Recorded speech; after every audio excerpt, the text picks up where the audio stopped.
அன்பு ஊடக நண்பர்களுக்கு வணக்கம். வருகின்ற சட்டமன்ற தேர்தலில் பாட்டாளி மக்கள் கட்சி சார்பிலே விருப்ப மனு கொடுத்தவர்களுக்கு இன்றிலிருந்து நேர்காணல் எங்களுடைய அலுவலகத்தில் நடைபெற்றுக் கொண்டிருக்கிறது. தமிழ்நாடு முழுவதும் 234 சட்டமன்ற தொகுதிக்கும் நேர்காணல் இன்று காலை தொடங்கி அடுத்த 4 நாட்கள் நடைபெறும். இன்று காலை முதலமைச்சர் ஸ்டாலின் அவர்கள் தமிழ்நாட்டில் பெண்களுக்கு பாதுகாப்பு மாநிலமாக தமிழ்நாடு இருக்கிறது என்று ஒரு பொய்யை மீண்டும் மீண்டும் சொல்லியிருக்கின்றார். இன்று காலையும் சொல்லியிருக்கின்றார். இந்தியாவிலேயே அதிக குற்றங்கள், பெண்களுக்கு எதிரான குற்றங்கள், குறிப்பாக பெண் குழந்தைகளுக்கு எதிரான குற்றங்கள் தமிழ்நாட்டில் தான் நடக்கிறது. எத்தனையோ உதாரணங்கள் சொல்லலாம். அண்ணா பல்கலைக்கழகம் அந்த பெண்ணினுடைய சம்பவம், இது மட்டுமல்ல, கடந்த ஆண்டு தஞ்சாவூர் மாவட்டத்திலே ஒரு பெண், ராமேஸ்வரத்திலே இது ஒரு இளம் பெண் ஒரு பிரச்சனை. ஏன்னா அது உள்ள நான் போக விரும்பல. நான்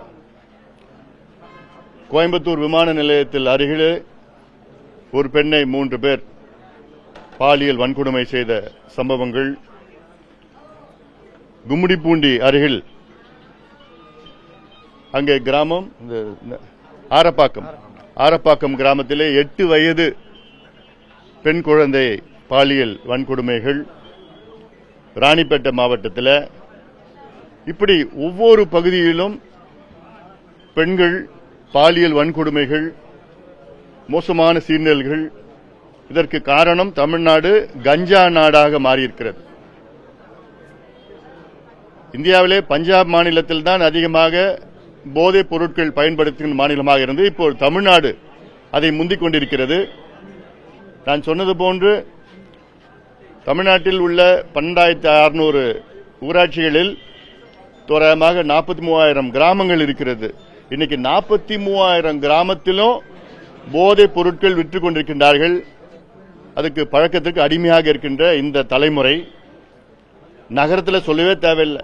தெரு தெருவா, வீதி வீதியா, பள்ளிக்கூடம், கல்லூரி வாசல்ல கஞ்சா, cocaine, heroin, LSD, amphetamine, methyl, fentanyl, என்னென்ன போதைப் பொருட்கள் உலகத்தில் இருக்கிறோ அத்தனையும் தமிழ்நாட்டில் விற்றுக் கொண்டிருக்கின்றார்கள். இது திமுகவுக்கு நல்லா தெரியும், முதலமைச்சருக்கும் தெரியும். எந்த நடவடிக்கையும் இல்லை. இப்படி ஒரு மோசமான சூழல். இதனால்தான் பெண்களுக்கு எதிரான குற்றங்கள் அதிகமாக இருக்கிறது.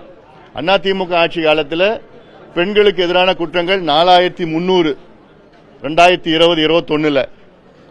இன்னைக்கு பெண்களுக்கு எதிரான குற்றங்கள் 7,500 குற்றங்கள்.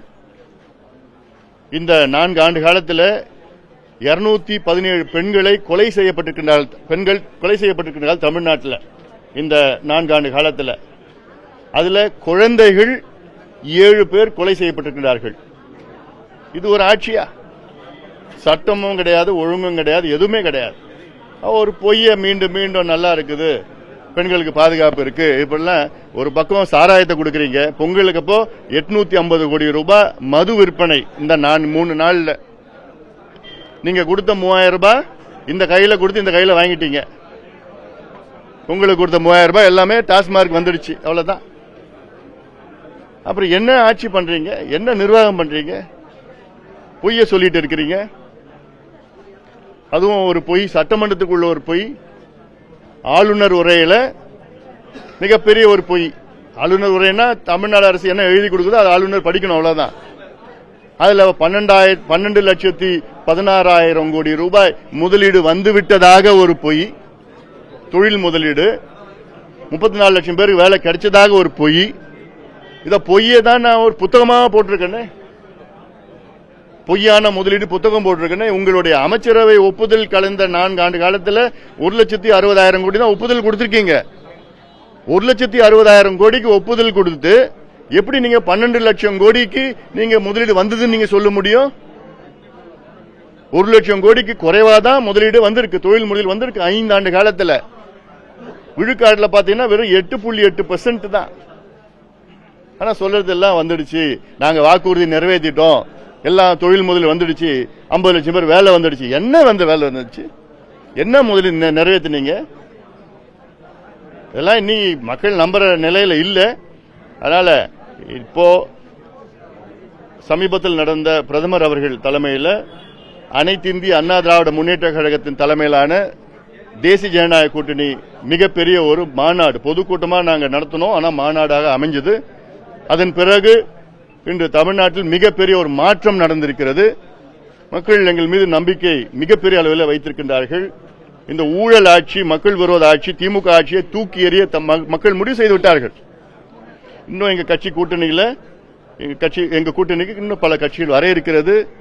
இப்போ எங்களுக்கு அதிக வேகமாக எங்களுடைய கூட்டணி நகர்ந்து வேகமாக சென்று கொண்டிருக்கிறது. திமுக மீது மக்கள் நம்பிக்கை மிகப்பெரிய அளவில் இழந்து விட்டார்கள்.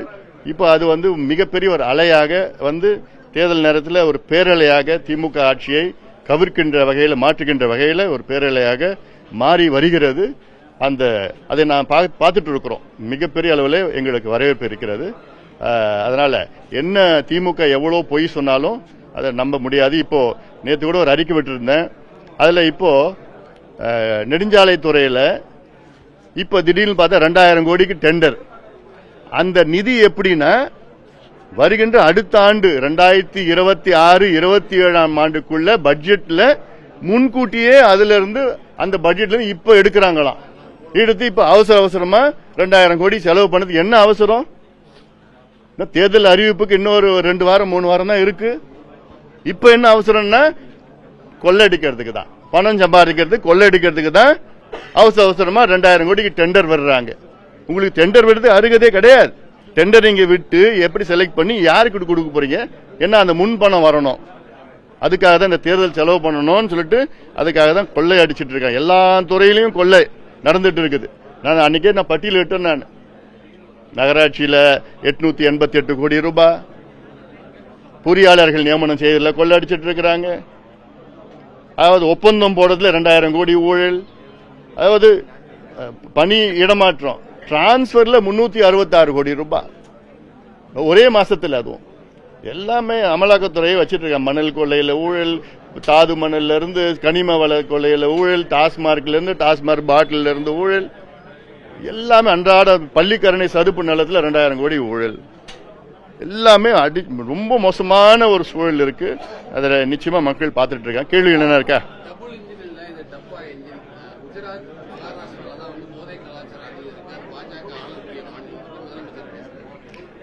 அதாவது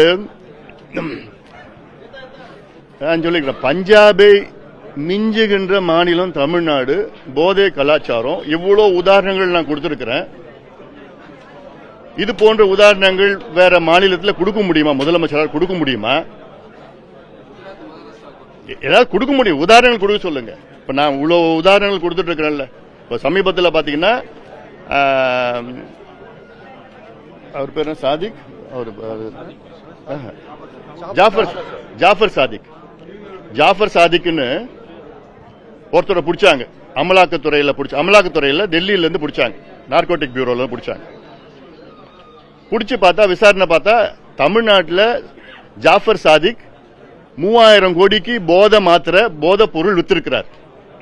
இவர் யாருன்னா திமுகவுடைய உறுப்பினர் மட்டும் இல்ல, திமுகவுடைய அயலக தலைவர், அயலக செயலாளர், இன்டர்நேஷனல் டிஎம்கே இன்டர்நேஷனல் விங் உடைய செக்ரட்டரி ஜாஃபர் சாதிக். இவர் எத்தனையோ சினிமா எடுத்திருக்கிறார், எத்தனையோ ஃபண்ட்ஸ் திமுக கொடுத்திருக்கிறார். இவர் தமிழ்நாட்டில் 3000 கோடி ரூபாய்க்கு போதை பொருள், போதை மாத்திரை வித்திருக்கிறார். இவரை பிடிச்சிருக்கிறார். இது போன்ற எவ்வளவு உதாரணங்கள் இருக்கு. இன்னைக்கு போதை கலாச்சாரம் நான் மட்டும் சொல்ல வேண்டாம். நீங்க ஊர்ல போய் கேளுங்க, ஆசிரியர்களை கேளுங்க, பள்ளிக்கூட ஆசிரியர்களை கேளுங்க, இந்த வார்த்தையை கல்லூரி பேராசிரியர்களை கேளுங்க. பிள்ளைங்க போதையில வராங்க, என்ன நடக்குதுன்னே தெரியல. மோசமான கலாச்சாரம். ஆனா இது காவல்துறை முதலமைச்சர் ஸ்டாலின் கீழே இயங்கிட்டு இருக்குது. இவர் சும்மா பேருக்குன்னு அந்த மாநிலம் அந்த மாநிலம் பொய்ய சொல்லது இவருக்கு தானே எல்லாம் சொல்லிக் கொடுக்கணுமா என்ன? அது கடந்த தேர்தலில் திமுக வெற்றி பெற்றதுக்கு காரணமே எதிர்க்கட்சி சிதறி கடந்த ஒரு சூழல். இன்னைக்கு எல்லாம் நாங்கெல்லாம் ஒன்னா வந்துட்டோம். இனி ஒன்னும் ஆக போறது கிடையாது.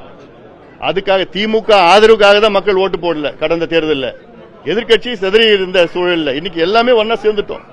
அது இல்லாம திமுக 5 ஆண்டு காலம் ஒரு நரக ஆட்சி, மோசமான ஆட்சி, பெண்களுக்கு எதிரான போதைப் பொருட்கள் ஆட்சி, கஞ்சா ஆட்சி நடத்தி இருக்கிற திமுகவை மக்கள் தூக்கி எறிய முடிவு செஞ்சுட்டாங்க. எங்களுக்கு ஆதரவு மிகப்பெரிய அளவில் வந்துட்டு இருக்குது. அந்த பொறாமையில, அது மட்டும் இல்ல, அந்த பயத்துல பேச ஆரம்பிச்சுட்டா இன்னும் பேசுவார்.